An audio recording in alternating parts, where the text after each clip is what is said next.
有朋友问东北的卤水豆腐那么好吃，到底是咋做的？其实很简单，跟着我一步步来，保证你一遍就能成功。250克干黄豆用清水搓洗干净之后，再倒入清水浸泡12个小时。这个就是泡好的黄豆，泡好的豆子重量大概是600克上下。泡好的豆子一定要再清洗几遍，因为长时间的浸泡会有很多杂菌产生，这一步很多人都忽略了。豆子洗好之后，放入料理机中，加入2000克的清水，磨成生豆浆。磨好的生豆浆倒在滤布上，把豆渣过滤出来，然后将生豆浆倒入锅中，用中火煮沸，边煮边扬，保持豆浆内外受热均匀。撇去浮沫，继续煮3到5分钟，把火关掉，让豆浆自然降温。这个时候我们来准备卤水，这个是卤盐，成分是氯化镁。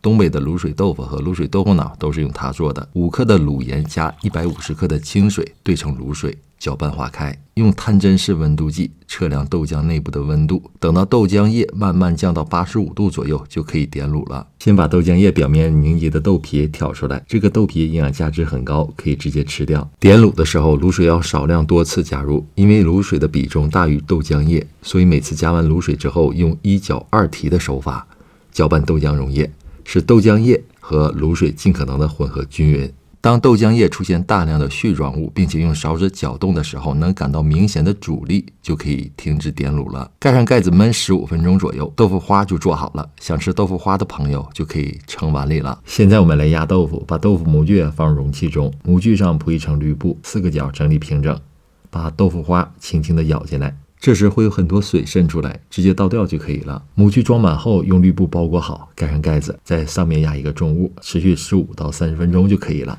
压的时间越久，豆腐越紧实，这样卤水豆腐就做好了。这种卤水豆腐非常适合空口吃，豆香味浓郁，味道特别好。